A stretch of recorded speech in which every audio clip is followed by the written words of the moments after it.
really aren't going to change a whole lot from your standpoint. No, they won't. Yeah.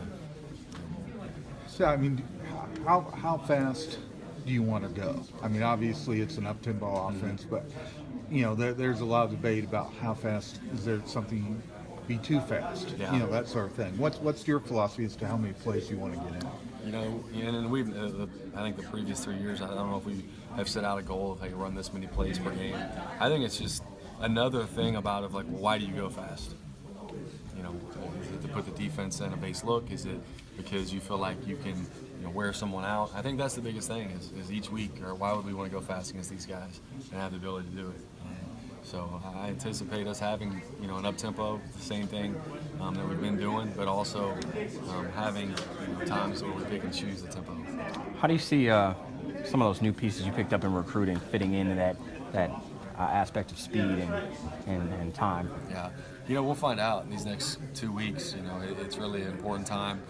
As many practices we can get in these next 2 weeks, and then really that third week of camp, really plug them in. Okay, how do these guys fit? Really excited about all of them.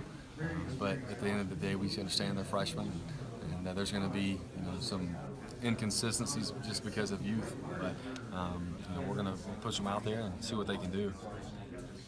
Sonny, you had a couple of games last year where you just lined up and dominated Baylor and Texas running the football.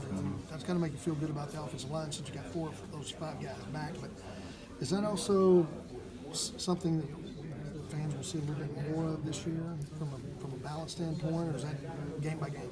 I think a lot of it's game by game.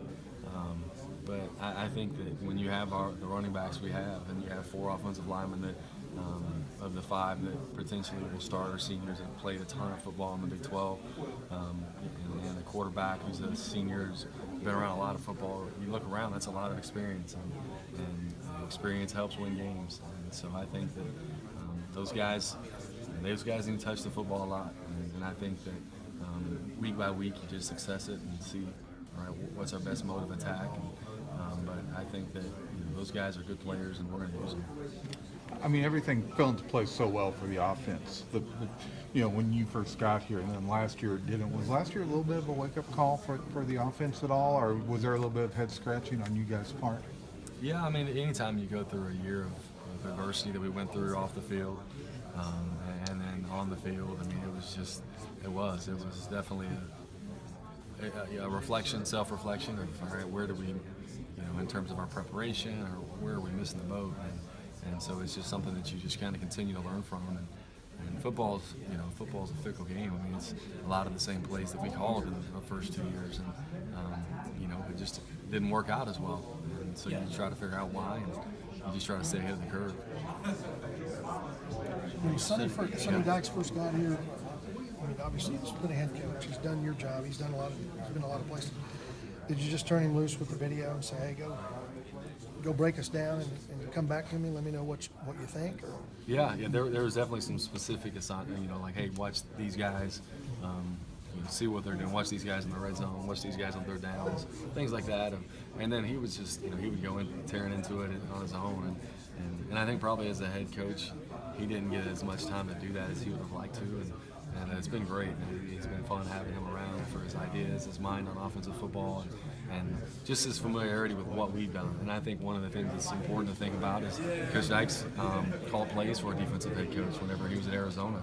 And so there's that experience that you plug into of, what was this like, and he understands what you have to prepare for when doing that. Gary was talking about all the experience in the offensive room. When if anybody walks in there, you start seeing yourself and former head coaches and a lot of people that pretty much everybody in the room has at least been a coordinator. Mm-hmm. Yeah, no, that's what, when there was the opening on the staff, the guy like Chris Thompson has been on the forefront of my mind and he was the type of guy who's like, Sonny, I don't care what I coach, I just want to come to TCU and I want to work with you guys, and to have that experience to deal with, when you're in Division II, you deal with a whole gamut of players, and to have his experience to pull on, hey, what do you think? How should we handle this? And then Coach Dykes being a head coach, Coach Anderson being a coordinator, Burns a coordinator, Coach Looper coaching in Alabama when they won a national championship, experience he's had being around the players he's been. So and that's really how we've done it, and just try to open up the room and you know, have their input and to listen to their input and to value it. And, you know, at the end of the day, we'll put the best plan together. But, you know, I think that you feel pretty good about the guys who got helping you.